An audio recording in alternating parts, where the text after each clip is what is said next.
So I've got Maporoco from Insight Timer. How are you?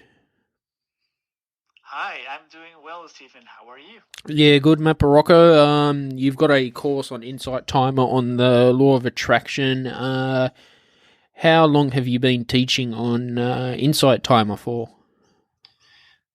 Yes, I do. The name is Mastering the Law of Attraction, and I have been teaching on Insight Timer since September 2019. Hmm. And how has that changed your life as a meditation teacher on Insight Timer? It has been great.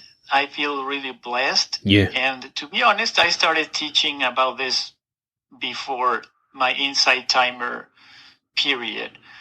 But so far, this has been the best for me because the community is very kind-hearted.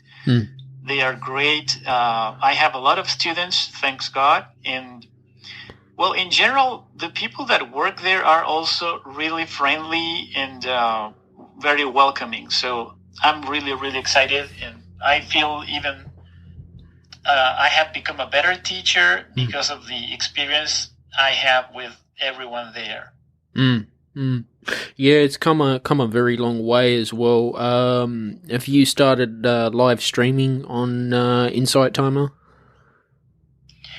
Yes, I started at the end of April. Yeah. But I have been live streaming on YouTube for more than a year. Mm-hmm.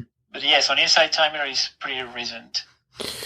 You know, with YouTube, how do you find with the keywords and the algorithm and getting your work out there? Because that's a hard one for me as well, and getting the subscribers and watch time and monetization. Yes, it is complicated, and at some point it's kind of I would say luck. Although I don't believe in luck because I teach about the law of attraction. Mm-hmm. But I have two channels. One is in Spanish, which is called just Maporoco, and the other one is Maporoco in English. Pretty self-explanatory. So on my first channel, I have more than 50,000 subs. But to be honest, I created a video where I talked about what I think about winning the lottery with the law of attraction, and that got me more than 30,000 subscribers. Nice. So I have tried that approach of finding keywords and playing with your thumbnail and your title, and that does help. But after more than 2 years on YouTube, I can tell you it's a very competitive arena. And you have to be on the top of your game. You have to have a very unique look. You have to be, I would say, charming. In a way, I guess. And you have to be very creative to keep people entertained. So I have been focusing more on Insight Timer because I like the way people embrace you there. It's a very controlled audience, and you don't need to worry too much about visual details, although, like you said, I'm live streaming now, and I try to have a presentable video for them. I even use some images, photographs, and even some audio, depending on what I talk about. Regardless of that, I have seen that the community of Insight Timer have embraced me, and I'm really happy with that. And that's now it's my main platform for creation of content. Yeah, because I've looked at things like TubeBuddy and vidIQ and for keyword research, but it's very expensive, and I'm terrible at that. And it was just throwing me off my creation. I mean, my channel's about a year old. I've got 65 subscribers, but the content is good. Now I'm wondering if YouTube's going to get harder in the future to be able to go viral and one day get the YouTube Creator Award. Yes, I hear you. And I also use TubeBuddy, and it did help me with some videos to find good keywords. But to be honest, I don't think that any of my videos was successful because of that tool. So what I would say, I mean, disregarding the fact that I talk about the law of attraction and trying to tell you some strategies that you could use, although I can talk about that if you want. But let's say, forgetting about the topic of the law of attraction, in a way, one of the things that you need to have is luck, and also to be very consistent, because you never know which one of your videos is going to blow up, right? So what I would do in your place, I mean, I still upload content on YouTube on a weekly basis, and I will continue to do that.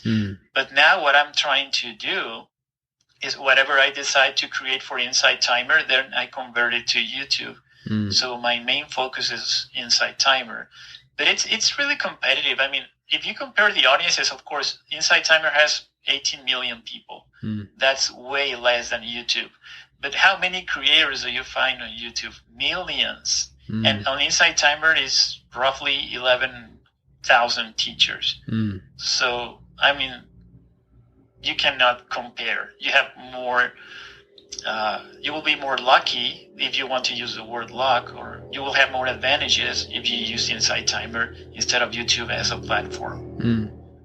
Yeah, because social media too. I've gone onto a new one called Webtalk, and I've gotten about 270 followers in 6 months. Now, I've had my professional Facebook, Instagram, and Twitter page, and it's very low following.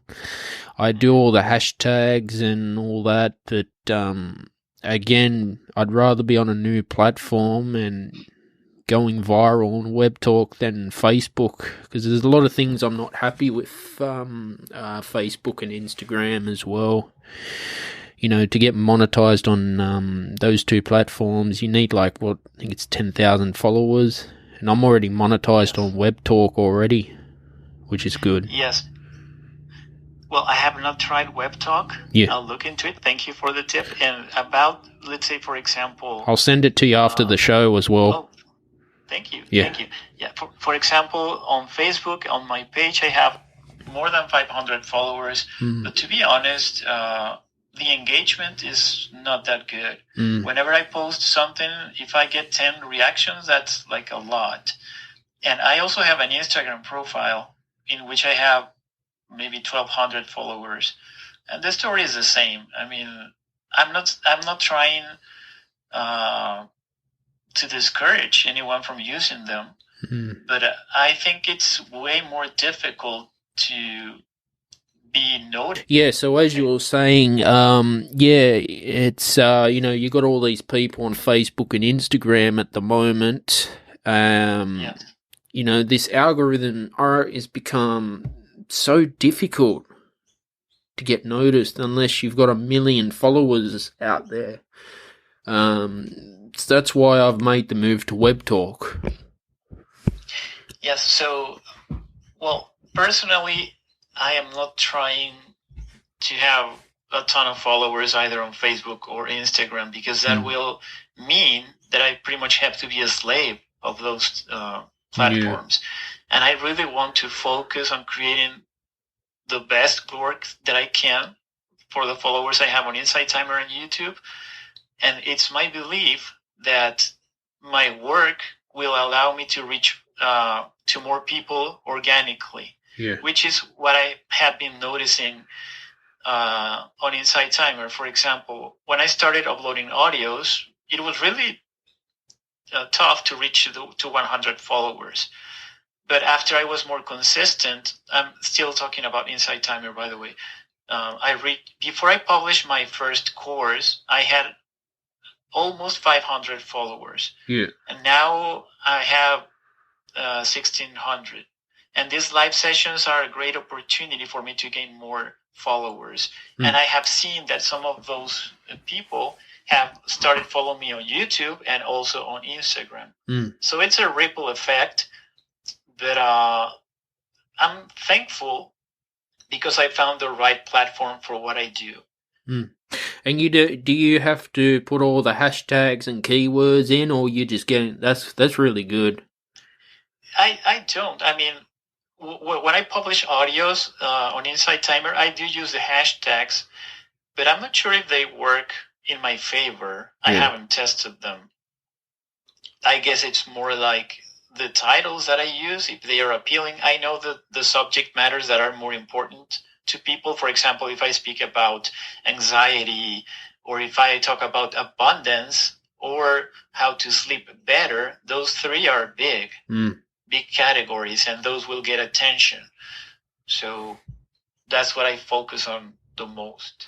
Yeah, look, I subscribe to Jason. You know, have you heard of Jason Stevenson? He's like a big meditation teacher on YouTube. He's got 2 million YouTube subscribers. He's on Insight Timer as well. He gave some good advice about social media, about only using it for 10 minutes a day.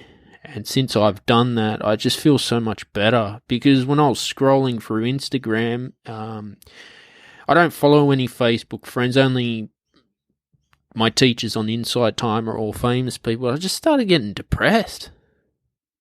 I don't know why. And I can use my Webtalk and people put positive things. I just feel better with Webtalk. Because don't forget, Facebook and Instagram, Twitter are tracking everything you do. Exactly. Yeah, so they can sell you something. I think YouTube's doing that too, and YouTube's always changing their policy. So I'm thinking there's another one, Vimeo. Yeah, that's another. Yes. Have you tried Vimeo? No, I even considered going to TikTok, but to be honest, I don't want to be on so many platforms because it's so time consuming. And I get messages from people on Instagram, Facebook, Inside Timer, YouTube, and some days are really heavy, man. I mean, so the more avenues I have, the less time I will have to enjoy my free time and also creating content, right? So I'm just trusting that if I do what I like in a comfortable platform, everything will take care by itself. And so far it has been working great. So that's my approach. Yeah, because I tried TikTok, but I hated it. I hate it. It wasn't for me, you know, because my Facebook and Instagram page is just for music only, and then I've got my personal. But, you know, I post all this great content, but no one's engaging with it. And I'm thinking, I'm only posting once a week. I'm not bombarding people with the news feed. I'm doing all the hashtags, you know, and again, people try to spam me. Do you get a lot of spam messages? You find as Not you grow? Many.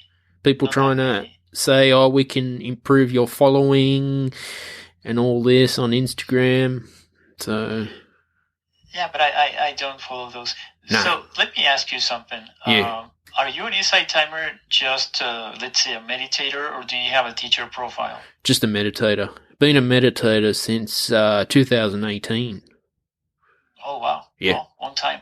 Well, I'm asking because whenever I have live sessions, at least recently, I invite any teacher that is joining me to promote their work during my live session. I really don't mind. I think that we can lend a hand to help someone else get noticed. That will be amazing, right?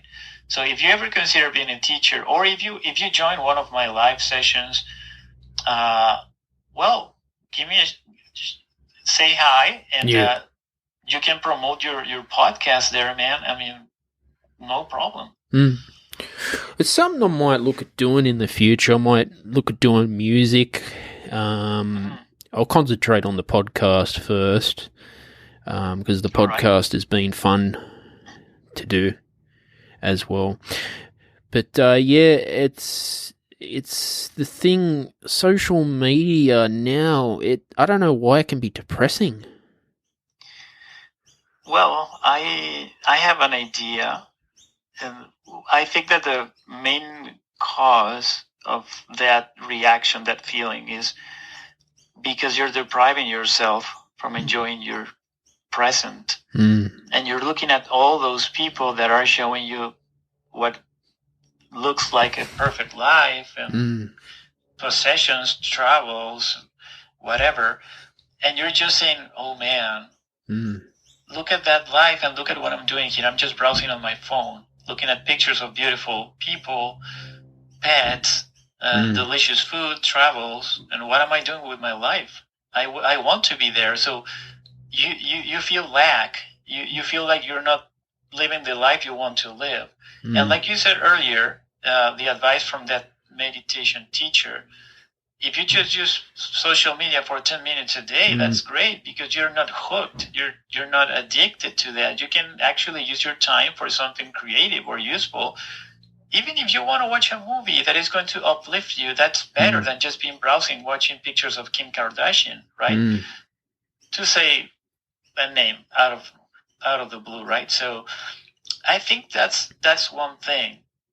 And I have to confess that at some point I have felt the same way whenever I'm just too glued to my phone. So I just try to not pay attention to it and just focus on something else, and I feel way better. Like, I like it when people take photos of animals or nature as well, but I've noticed too, you get a lot of women who want to make their life supermodels and Botox. You get the influencers. I don't follow them, and it's me neither. You can see it in. I think there's a button where you can find people, and it shows up first in the algorithm. I don't like that. I really don't. Well, to be honest, Stephen, what I teach for everyone is just do whatever you like. Don't try to fit in a platform or a lifestyle that doesn't suit you. So your gut feeling, your instincts are your best guidance. And if what you're doing is not making you feel good, then you should change something towards what really makes you find bliss. So that's why I was telling you earlier that I'm not trying to be on every platform. I don't have a Twitter account. I don't have a TikTok account. It's pretty much YouTube and Inside Timer, and that's it. Because I feel good in that way. And believe me, once you have a few followers, they're going to take up the rest of your free time. So just stick to whatever you like and do it without expectations just because you like it. And in that way, you are not conditioning your passion to be also your livelihood. And that can happen. But if you're putting that, I would say, burden on your passion, if you're trying to put a dollar sign on your passion, it's going to complicate things. And that's why I started doing this when I still was working for someone as a side project. And then this became bigger. And I said, you know what? I need to quit my job because I cannot stand going to my regular 9-to-5 when I have this beautiful means of expression and to engage with people. But that was a natural evolution. And I was not just creating a YouTube channel because I wanted to get rich or something. So that's how it worked for me. And hopefully maybe this advice can help you out. Yeah, I've noticed too, like, when I started Shiels Productions, it was a lot to take in because when you're an entrepreneur, you got to market on social media. So I would be doing it on Monday, but scheduling all the posts, but I hated it. I send a monthly email list out, short and sweet, to let people know what's going on, but I think there's people out there who are good at social media and digital marketing that can do it better, Yeah, you can outsource that and just focus on what you really like. The creativity. Exactly. For me, it was really burdening when I was thinking about, do I really have to publish a picture on Instagram every day to get a follower? I don't feel like doing that. I really it's a task, it's a chore, and I don't like doing those. So I said, you know what? If I'm doing what I love, and I feel grateful with my present situation, I'm paving my future self to have a smooth experience and to get my goals. And since I have been manifesting for more than 20 years, pretty much everything I want, I'm confident and everything is on track. And I'm not in a rush to have something appear in my life. I'm just enjoying the ride. See, when I first started practicing the law of attraction 3 years ago, I came across like Bob Proctor and Tony Robbins, but I wanted it now, like that, and I was impatient. Yes. Maybe the way they teach it, I couldn't understand it, and Insight Timer have really helped me with it as well. But I've created my vision board. I've just got to learn to have patience, I think. You know. I'm going to give you the tip that has served me the most. Well, there are two things that I would do if I were you. First of all, decide exactly what you want. Mm-hmm. Exactly. With as much detail as you can. But without making those details make you feel uneasy, make you feel resistance, because you're thinking, oh, but this is too much or this is too complicated. No. Try to define as much detail as possible, as long as you feel okay with that. And then don't change your mind if possible. I mean, you can if you want. But if you're switching your dream, saying, for example, I want to have a bicycle. All right, cool. And then after a week, no, you know what? I think a motorcycle will be better. Okay, cool, fantastic. And then after a month, no, I want a car. Dude, make up your mind. I mean, you can change. Of course, it's your life, but you're lining up energy. And if you're contradicting yourself, if you're changing your mind, then you don't have a stable vibration about what you really want. So once you have decided what you want, and I take as much time as you want for that, by the way, then make a commitment with yourself that is what you want, and that it doesn't matter how much time it's going to take, because you're going to get it. I don't remember who said this, but it says whenever I'm going to say a person and a man, because I like to be inclusive, but whenever a person knows where he or she wants to go, the whole world moves away to let them through. And that is true. Whenever I have decided that I want something and there's nothing else that I'm interested in, things happen. So that's one thing, to be completely sure of what you want. And the second thing is not to have attachment or a sense of urgency to manifest that. Because if you do, you're just delaying your manifestation. You're saying, you know what? My life is miserable because I don't have this, so I feel bad. And whenever you have low vibrations, which is low emotions, you're not helping the law of attraction to bring whatever you want to your life.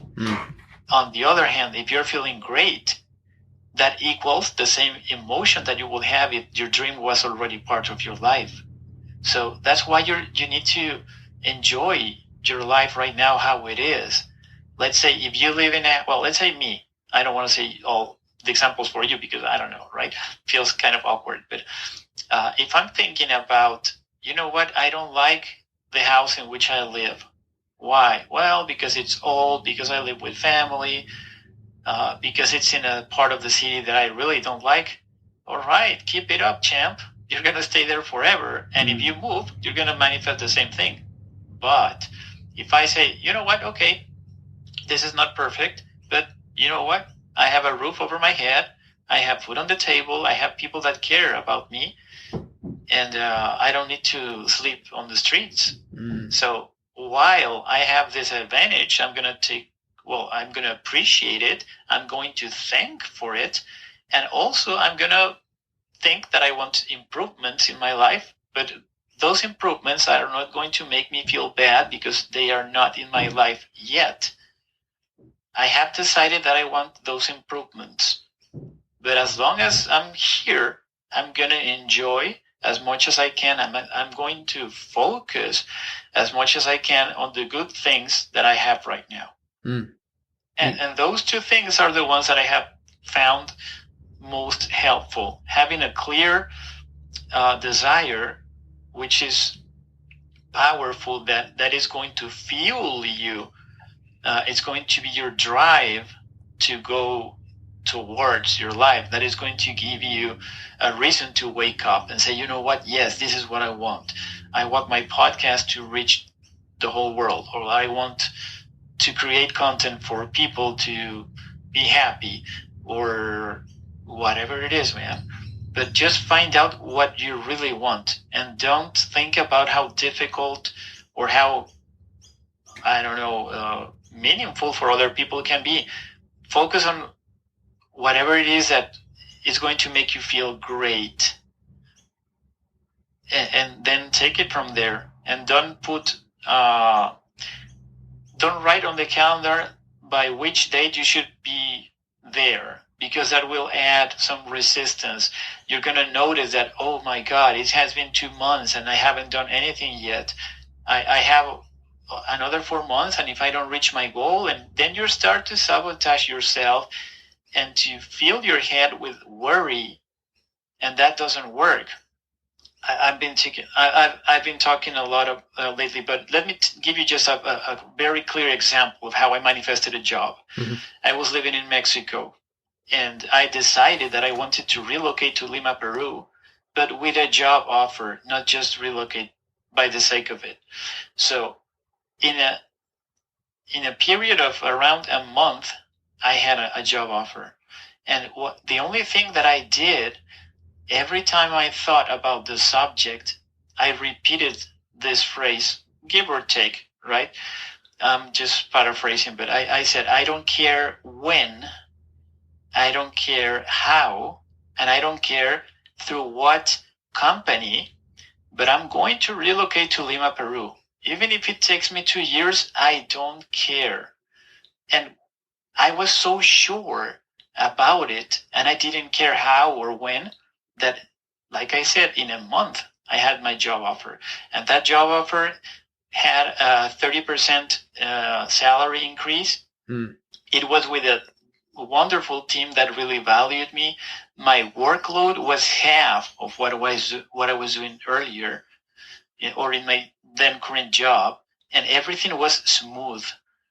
And the only thing I did was to be convinced of what I wanted, and I was not in a rush. I was constantly reminding me every time I thought about that topic, I don't care. I'm going to get it. I don't know how. It doesn't matter. I will. And it happened. And that's I would say, my magic formula to manifest whatever you want. Yeah, so this just happened naturally by the sounds of it. It did, yes. Interesting. Completely naturally. It's like when I started podcasting, it just happened. I was reaching out to people, numbers game, people decline, but you never know. People can change their minds in 6 months.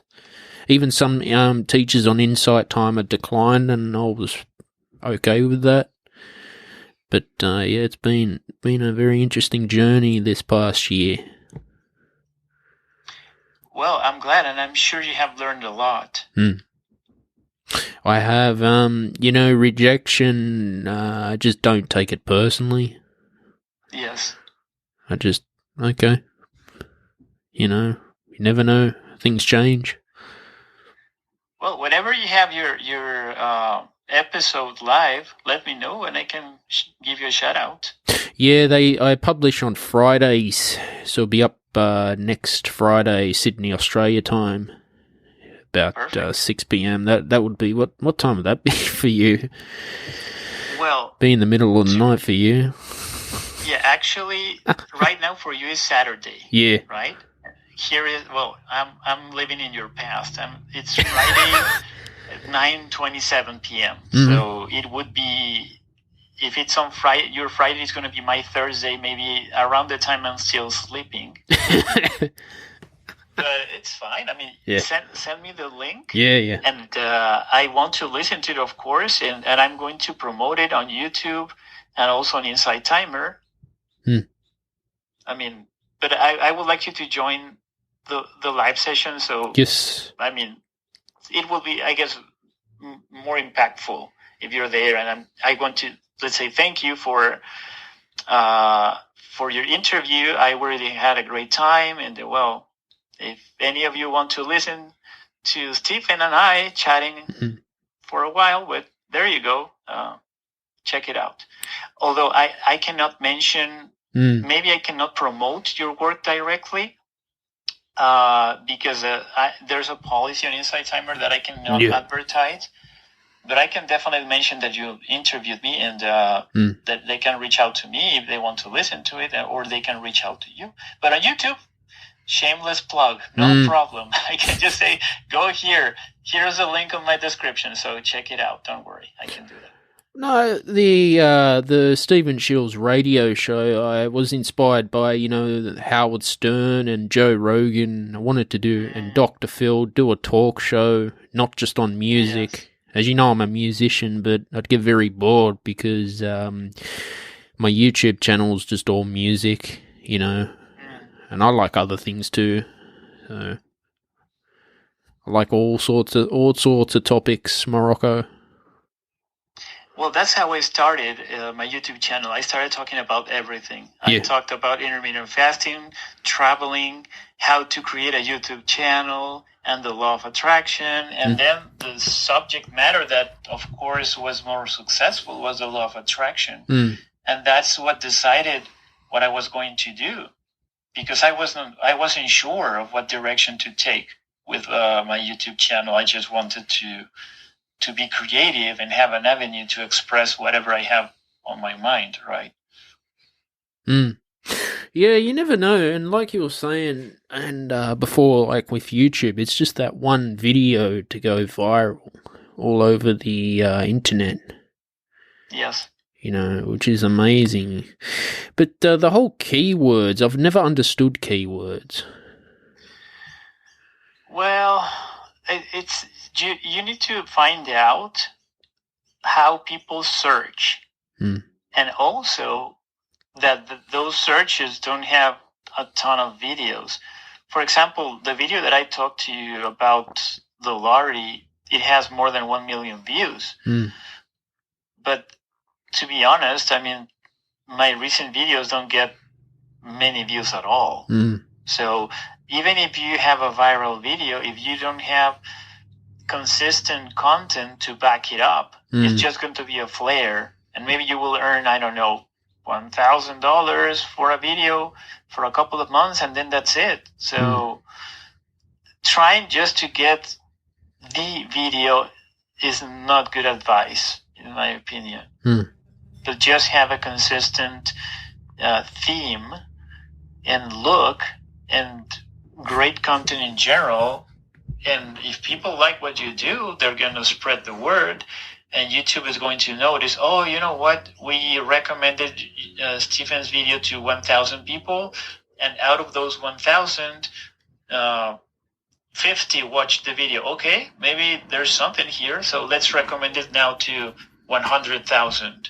And depending on how many likes and comments you get, that encourages your algorithm to share your content with more people.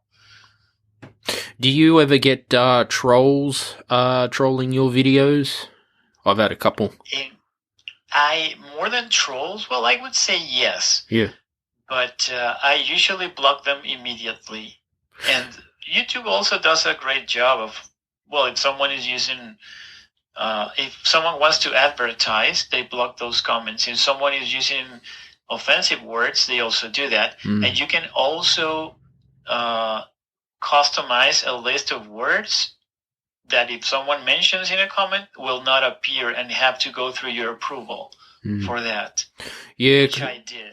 Because some of my videos, I promoted a couple on a marketing platform called Sprizzy. Okay. And as my video increased views, I got a couple of trolling comments saying, "Oh, your music sucks." You get some spamming, you know.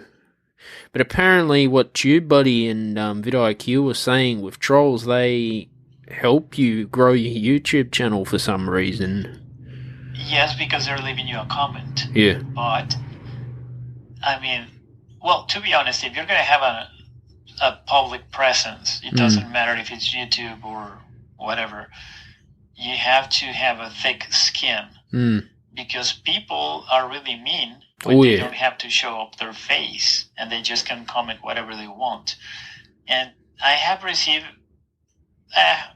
some really hateful comments, but since they don't come from people I know, I mean, they can make you feel bad, don't get me wrong, but I just delete them and block them, and that's it. I don't give them my power. I feel good, and I know it's part of the business. If you want to look at it that way, don't worry. And there is no one on this earth that is adored or approved by the whole population. Even famous actors or the most beautiful women, they will also get trolls and people that don't like them. So if they get that type of hatred or bad publicity or whatever, why are we supposed to not be part of that? And that is the main reason why I like Inside Timer, because people there, the people that go to Inside Timer are people that are looking for quality and good content, and are also in a different mood and disposition. They are kind. I mean, I have found a couple of comments that I didn't like, but they were not offensive. They were just not as, I would say, uplifting as the majority of comments that I get, but that's it. I mean, nobody has insulted me or told me that my content sucks or anything like that, so it's okay. Yeah, because Inside Timer, they got a community guideline about that too. Yes. I have a law of attraction circle, but someone decided to promote their own business, so I removed them, and I, as Inside Timer, they don't want people promoting their work. I wrote, please share your manifestation stories or any law of attraction meditations on Inside Timer or Vision Board if you've done that. And that's it, Well, I understand. I mean, if you go back maybe 10 years or even 15, the entertainment business was something very controlled. But now everyone can be an entertainer, and now your competition is pretty much billions of people. Yeah.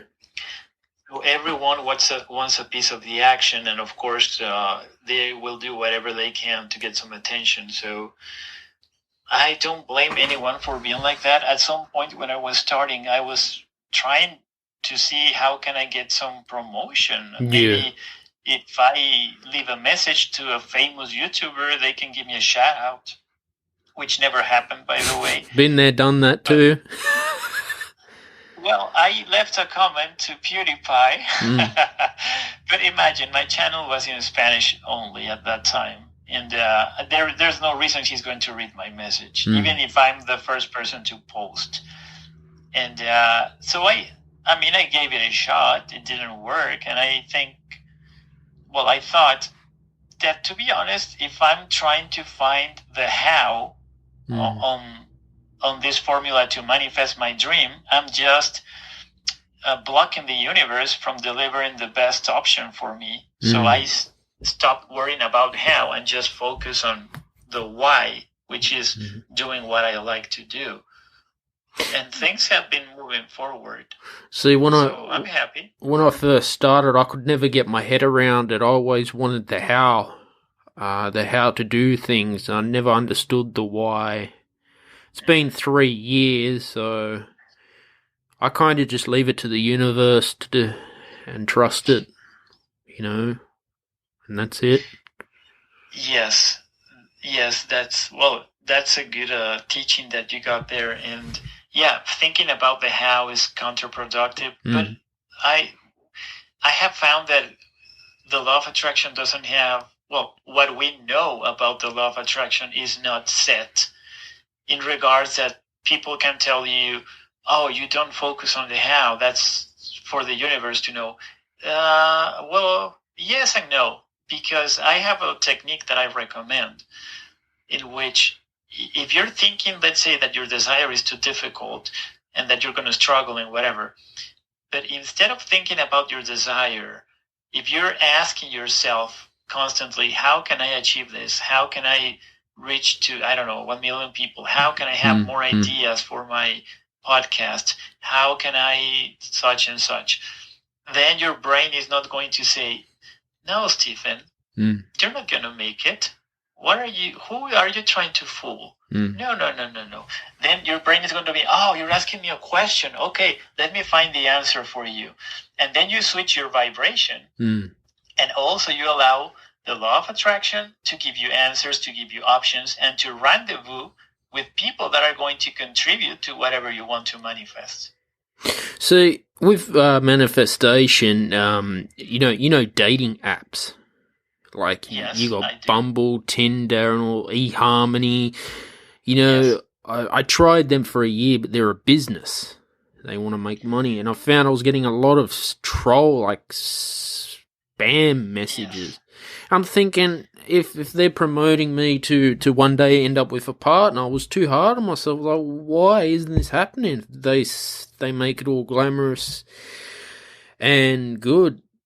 So I switched to spiritual singles, but what's your opinion on dating apps now in this virtual world? Well, there is a market for everyone, and by that I'm not saying people that want to pay for favors.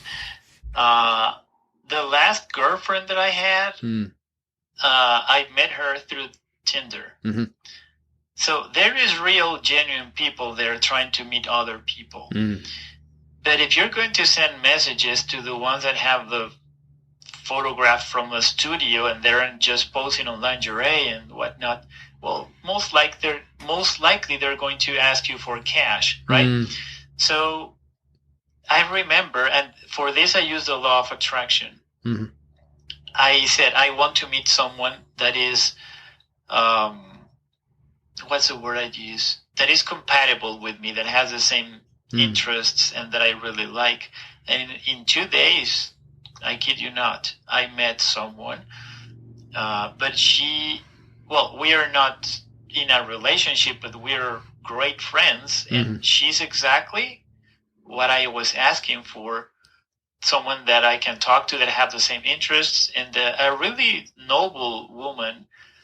And, it's a blessing that I was able to find her and meet her through Tinder. So you can find all types of people. So it's not just only business and escorts and whatnot. So yeah, there are good people there too. You just need to be careful. Yeah. And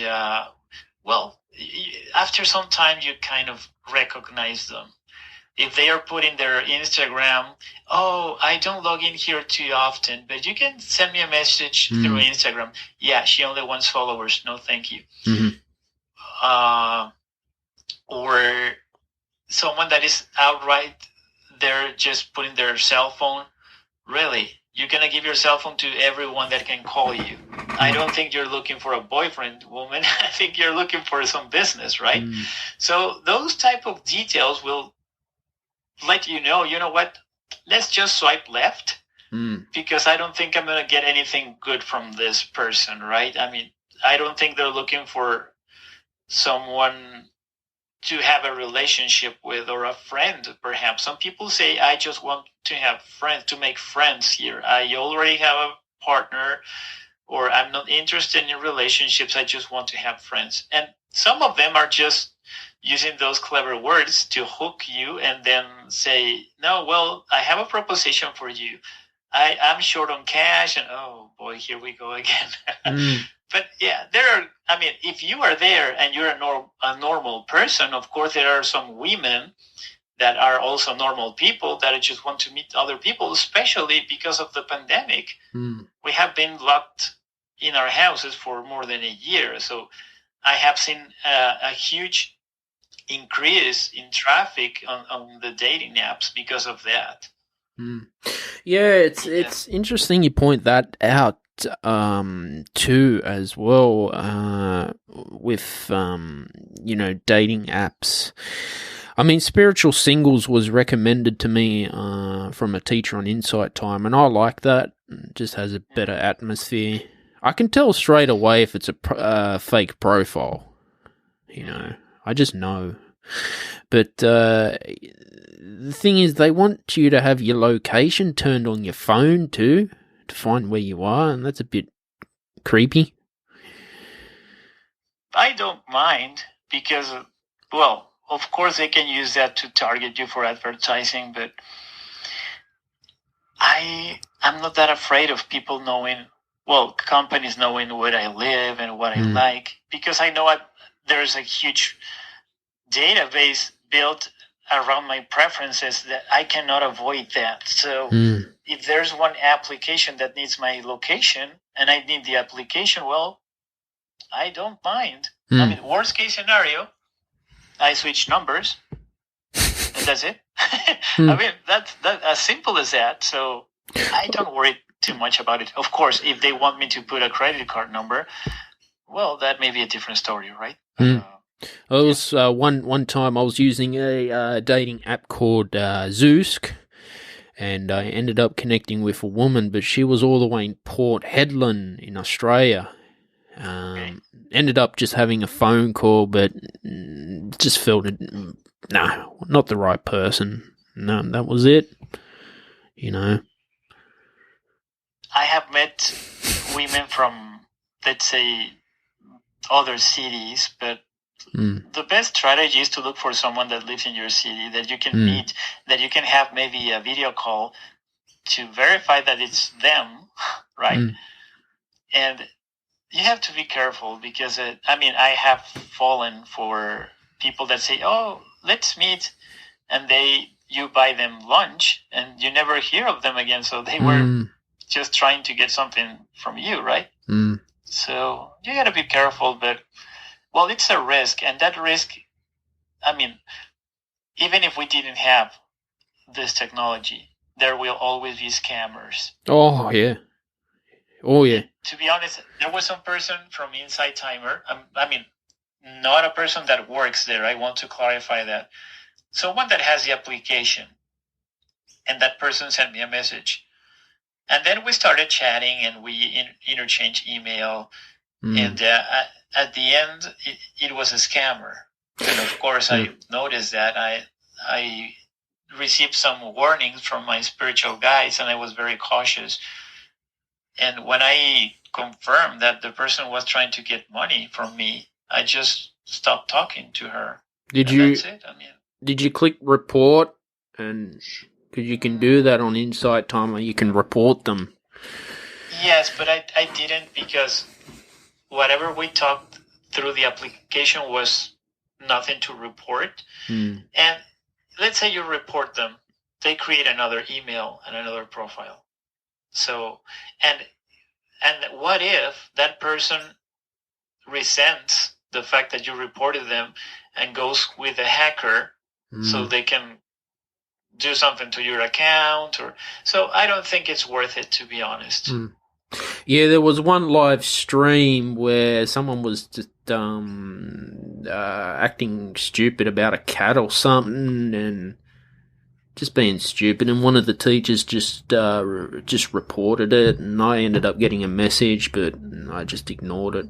I mean, that's the last place I would ever think of stuff like that. I'd hope not, because there's too much of it going on Twitch and all, Instagram and all this. I just get fed up with it. Yeah, but once you accept the fact that you're always going to find people like that, you just learn to just ignore them. And it happened to me twice on YouTube during my live streams. I just don't pay attention to them. I just block them and forget about it. Don't give them attention.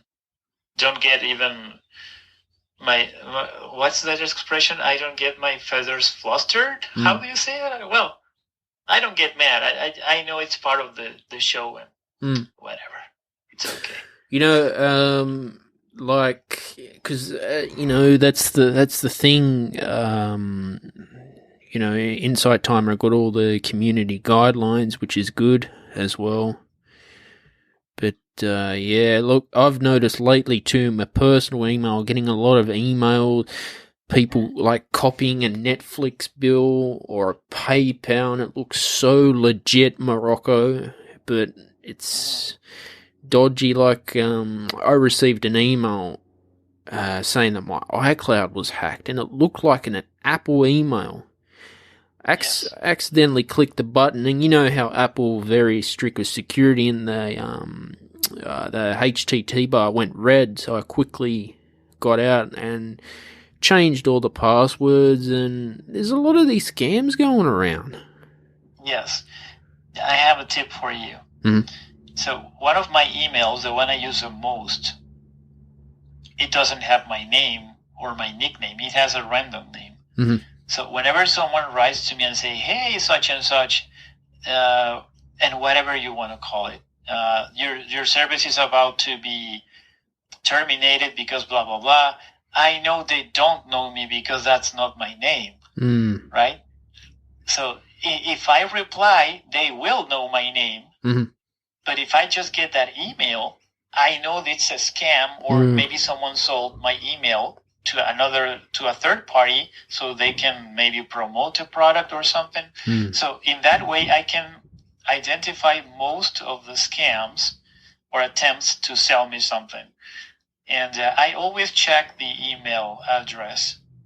And if it's sketchy, well, I just block them or target them as phishing. Yeah, Microsoft, you can do that too. I've done that.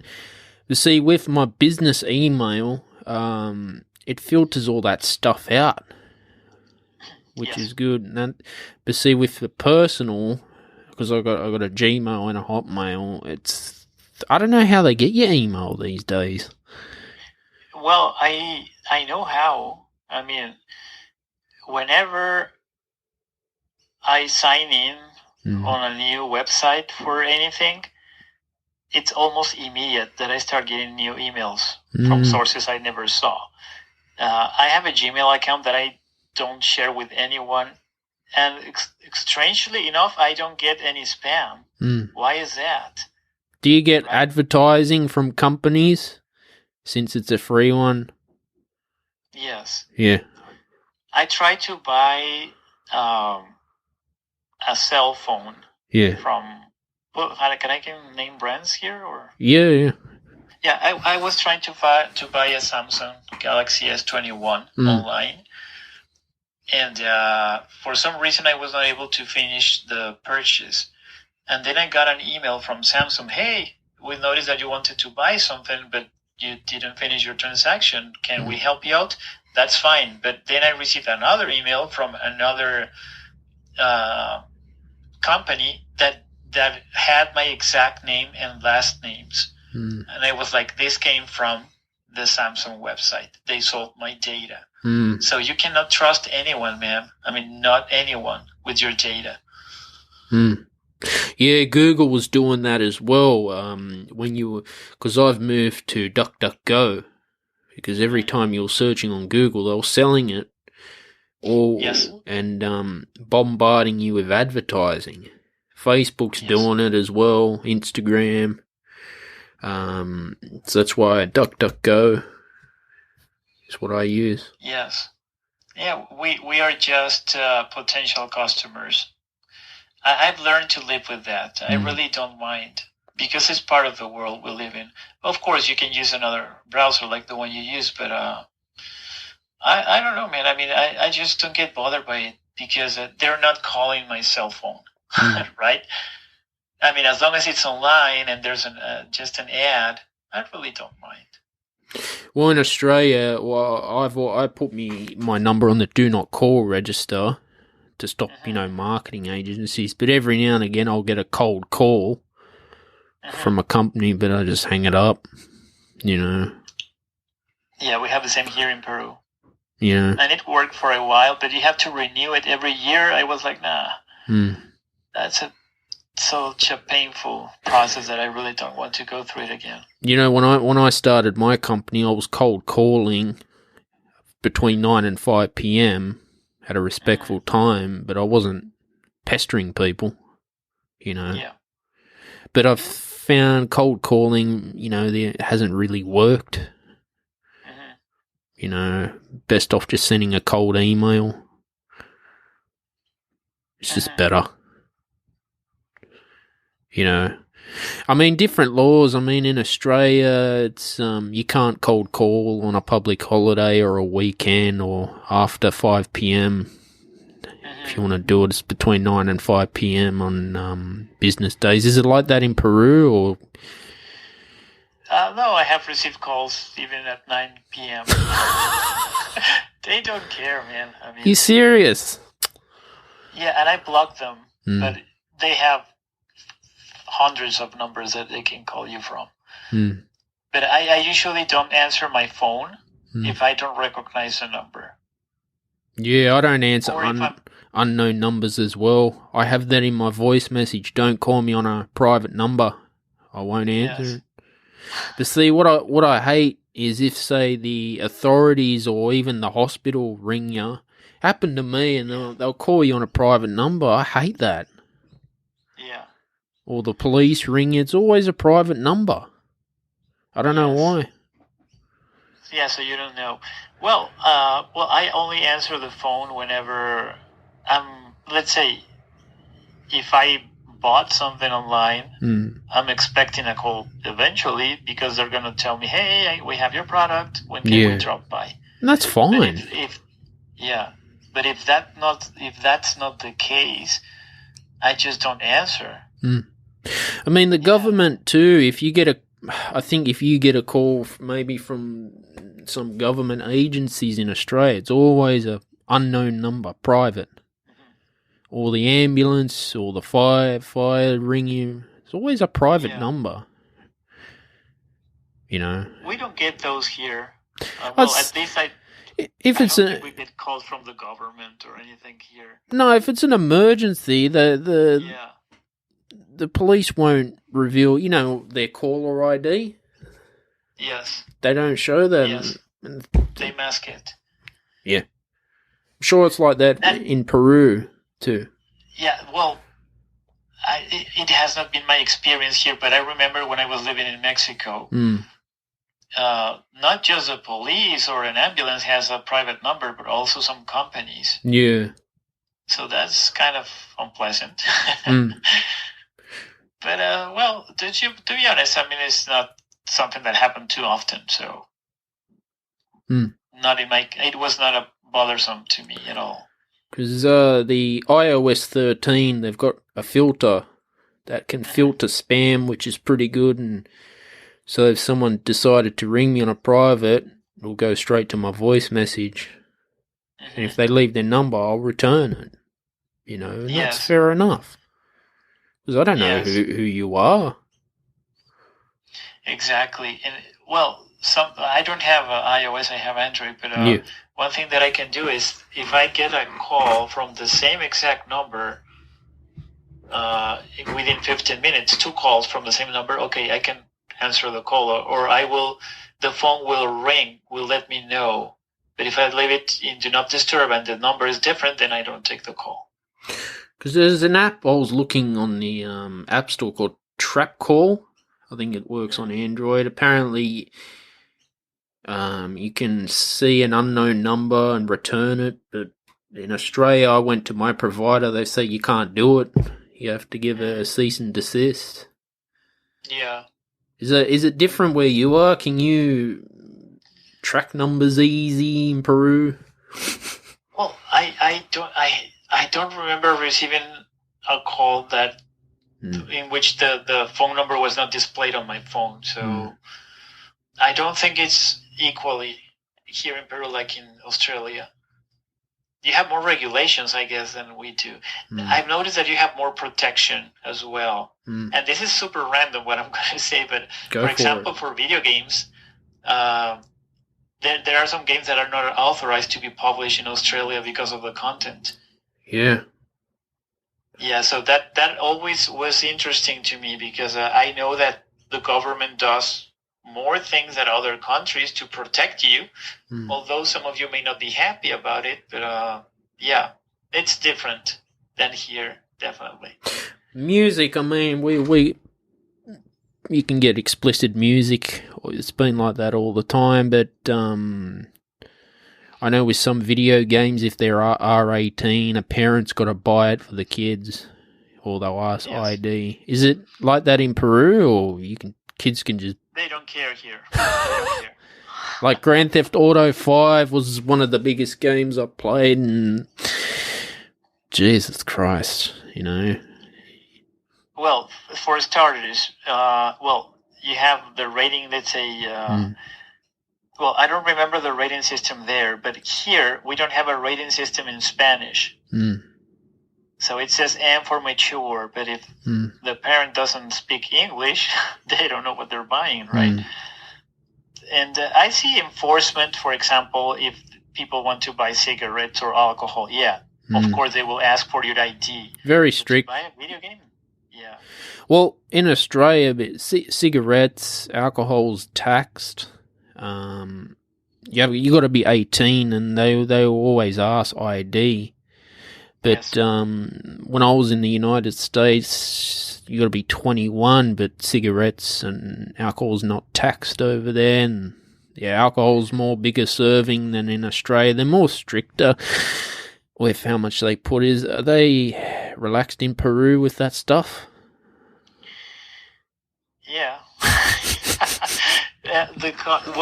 Controls here are very informal. We are a developing country in many aspects. And by the way, this might be interesting for your listeners, but next month we're going to have a presidential election. And, the male candidate is believed to be from the left. And if he wins, we may end up like Venezuela, which we definitely don't want to. So there's a big campaign to support the other party, but let's see how it goes. It's very interesting because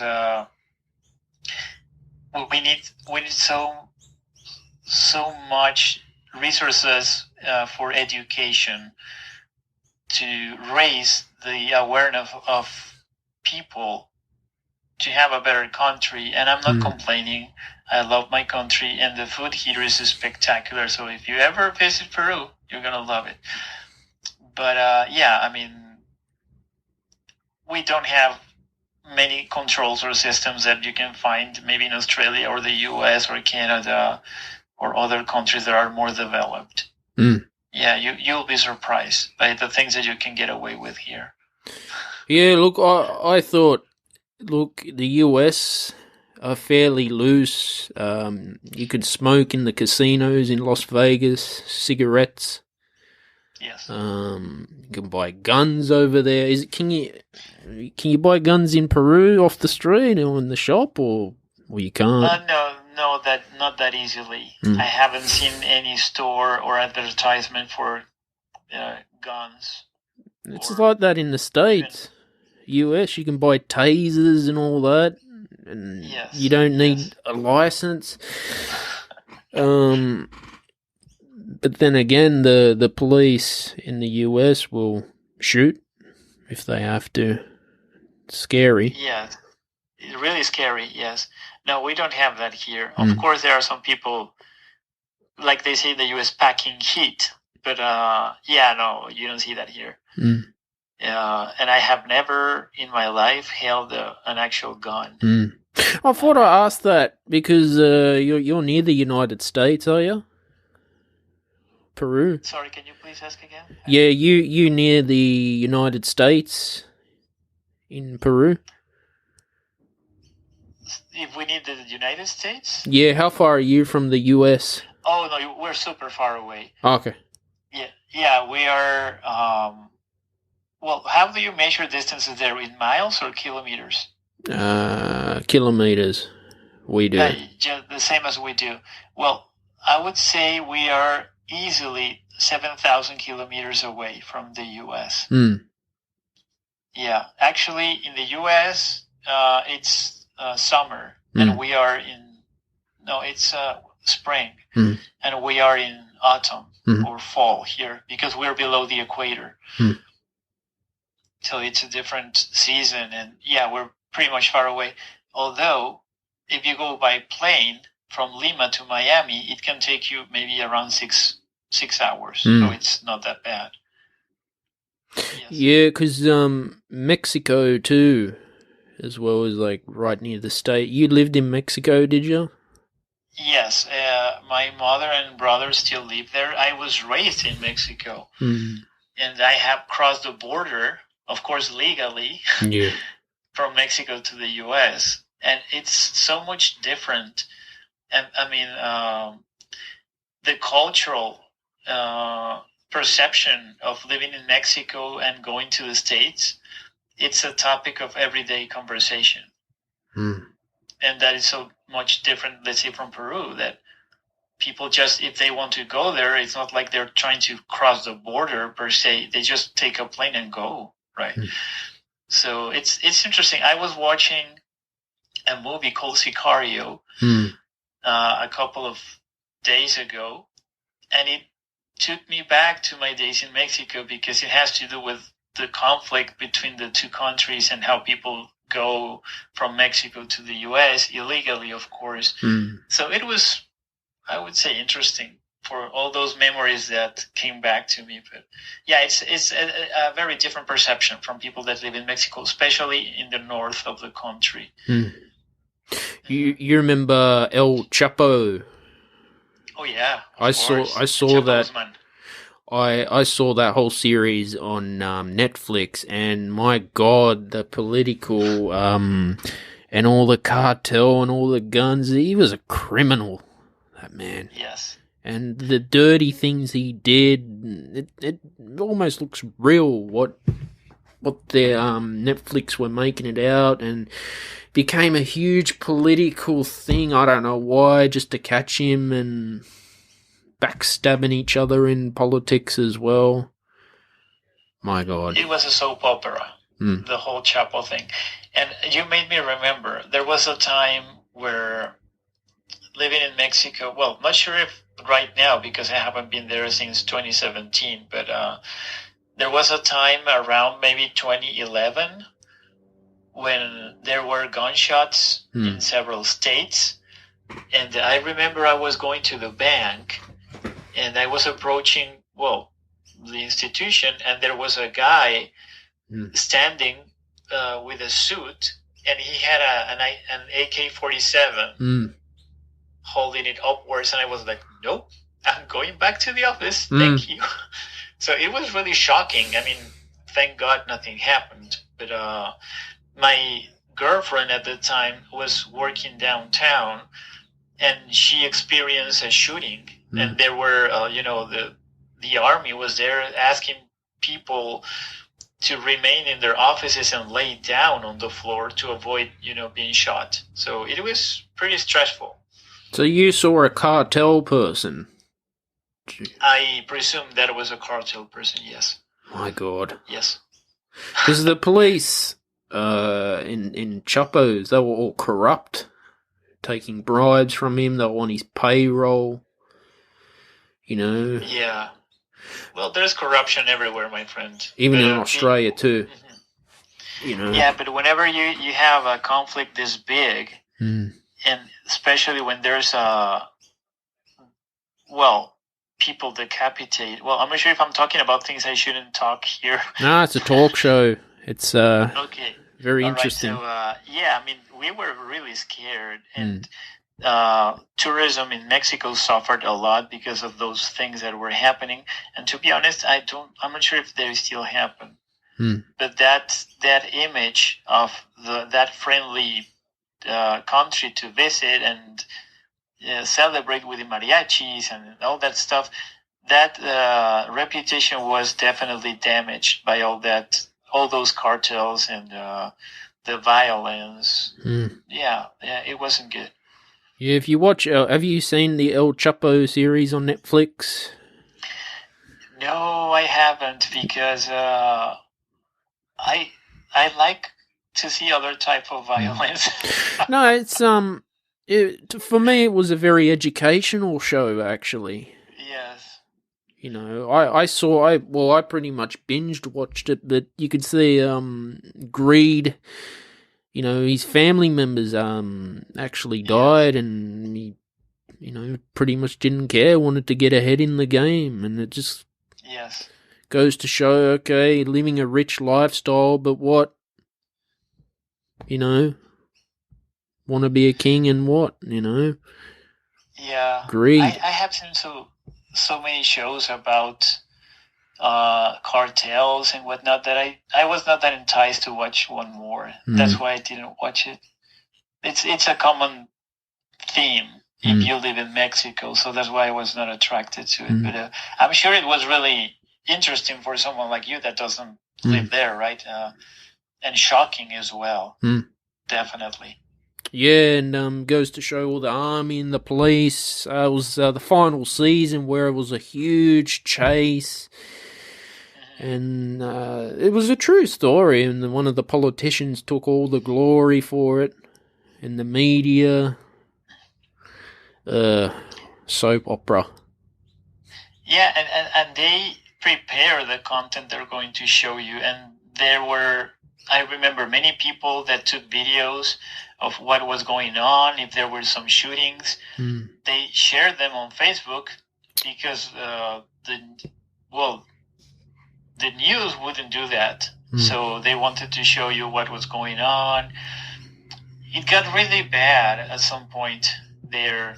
And you kind of get used to that, which is sad. But, oh boy, I mean, I remember whenever El Chapo escaped from prison, it was like an accomplishment. Like maybe if we won the Miss Universe contest or the football cup, I don't know. It was, people were amazed. Oh, and did you see how they created this tunnel for him to escape? And they were praising him.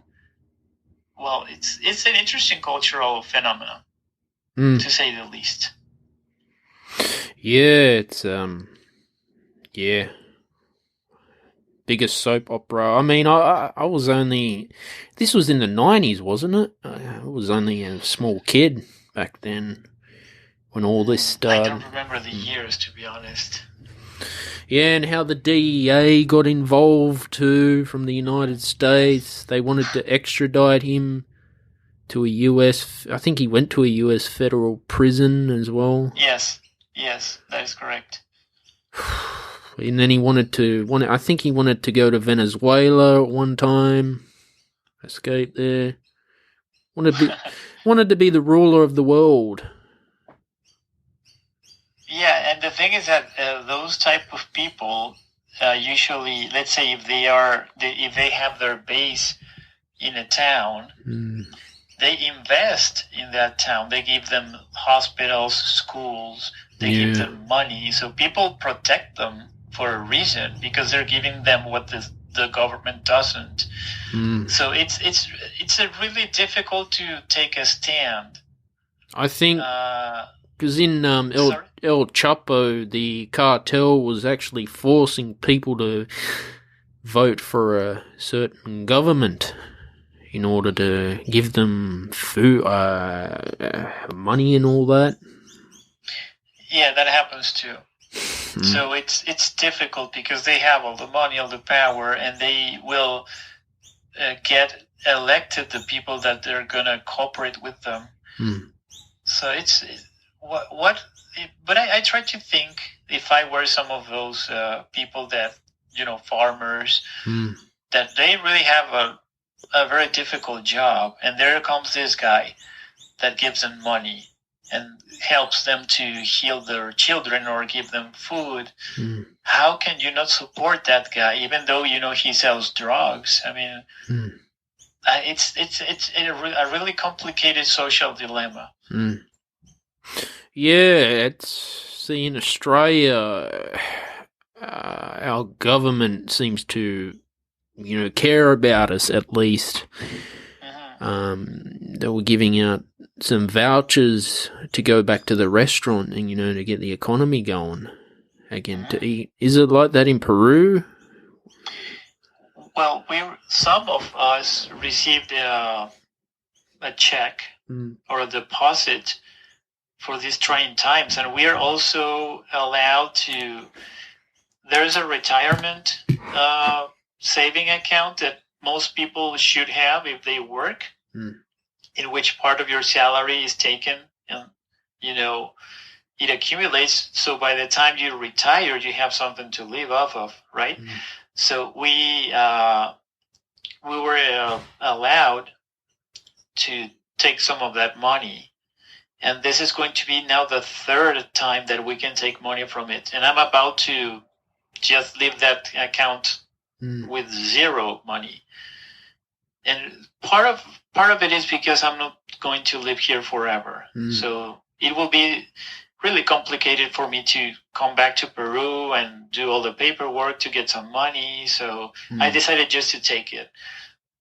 So in that way, we have received some advantages. But on the other hand, what is going to happen to someone maybe in their 40s that pretty much took all that money because they needed something to support their family with? What is going to happen in 20 years? How are they going to live? Because people now live longer than they used to before, right? I mean, people can expect to go beyond their 70s or 80s. And if you cannot work, who's going to support you? Who's going to feed you? Who's going to pay for your medical bills? Exactly. There's that fear of not being covered, that next paycheck. Yeah. It's quite sad, It is, but, well, on the other hand, since this pandemic has affected the whole world, we're going to have to find out a way in which we can survive also in the long term in regards to our sustenance, because if not, we cannot afford to collapse as a society. There has to be something we can do besides colonizing Mars. SpaceX wants to do that with Elon Musk. He wants to send astronauts to Mars as well, which is interesting. Yes. Yeah, but we're not going to see that. I mean, of course, we're going to see that, but we're not going to be eligible to be in a already prepared soil on Mars to live a normal life. It's going to take a lot of decades. But I mean, it's interesting that we're going in that direction, and they're going to witness the launch of maybe the first astronauts or civilians visiting Mars. But, well, I'm not sure if maybe you will witness that. You're fairly young than I am, but I guess I'm happy with the technology progress that I have seen in my lifespan. No, you never know. You never know where technology goes. It would be nice to see it come full circle. But as of now, I'm amazed of all the things we're doing. I hope we can move that fast in helping the climate change thing. And we're talking about a lot of topics, I know, but there's something I cannot ignore. This is what the podcast is. We talk. Exactly. I like that. I have so many things I can talk about, man. But going with that same logic, I understand that we're in a dire situation, but I mean, we have a lot of people with tons of resources that they cannot afford to lose their home, their planet. They have to do something, and I know that many things are being developed. For example, there is this guy that has a a ship that collects plastic from the ocean, which I think is amazing. And there are several, maybe hundreds of projects to address what we have done, because of course it's we, it's not them. We're part of, I mean, if we buy their products, we're contributing to that pollution. But I think we will have to find a way to remain living on this planet. I mean, Earth as a planet has seen worse days when it was being formed with all the volcano activity. So Earth is fine.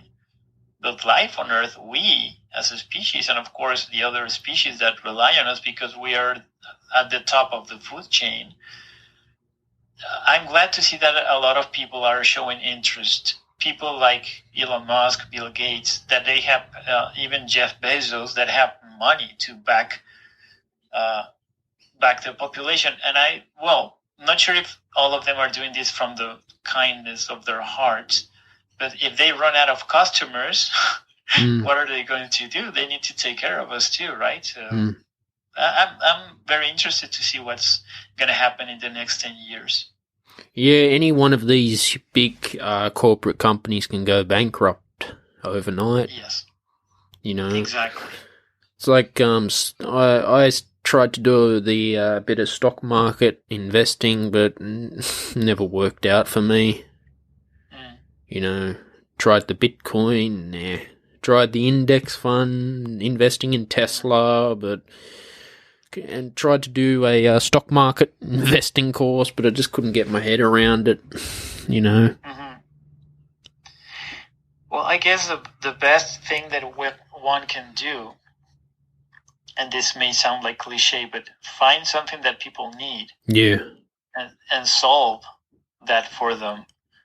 And it can be anything. It can be either to get their groceries to their houses, or maybe have the right advice to help them to get through a difficult period, or you name it. I mean, entertainment, if they want to listen to guys talking about El Chapo and climate change, and one lives in Australia and the other in Peru, well, that's a need that someone may have, and you can provide a solution, or you can, satisfy that need, right? So, and the important thing is that you really want to do that. You really want to help someone to fulfill a need, a desire that is going to be your passion. So it will be effortless for you. You will not care if you're going to be doing that for 12 hours straight, because you will be so focused, and you will be mindful and engaged. And that's how I believe many of people that are successful get there, because they're not focusing on, you know what, I need to work X amount of hours and do X, Y, and Z to get X amount of dollars. No. This is what I like to do. I think I can help people with this or that, and I'm just going to do it. And if you're good at what you do, people will talk about you. You know what? Stephen has a great podcast, or his music is amazing, or he had the right word for someone that was really going through a rough patch. So check him out. I mean, he's great. You never know. I mean, organical growth is so important, and people have been misled into all those companies that are promising you views and likes and whatnot. I don't think that's the best way to just inflate your numbers, but get a shallow audience. That's not the way for me. So little by little, you win people over. They like what you do, and you create new friends, and you develop relationships, and then you get inspiration for more podcasts episodes, or live sessions, or audios, or courses, because the people that follow you tell you what they think, what are their needs, and then you have an idea, and that's how you keep it going. Yeah. Yeah, it's exactly, you know. Look, Morocco, thanks for coming on the show today. My Great pleasure, Steve. great episode with you. I'd love to do it again. Yeah, sure. You know, Let's do it again. where can people find you on your social media or Insight Timer? Yes, so I'm gonna spell it out because it's an unusual name in English. Mhm. So my name is this is my actual well, it's not my name, it's my nickname. Yeah. It's MAPOROCO. Sounds like Morocco, but it's Maporoco. Maporoco. And that's my profile on Inside Timer, on YouTube. Well, my Spanish YouTube channel is just Maporoco. In English is Maporoco in English. And that's how you can find me. So also on Instagram, Maporoco. Awesome.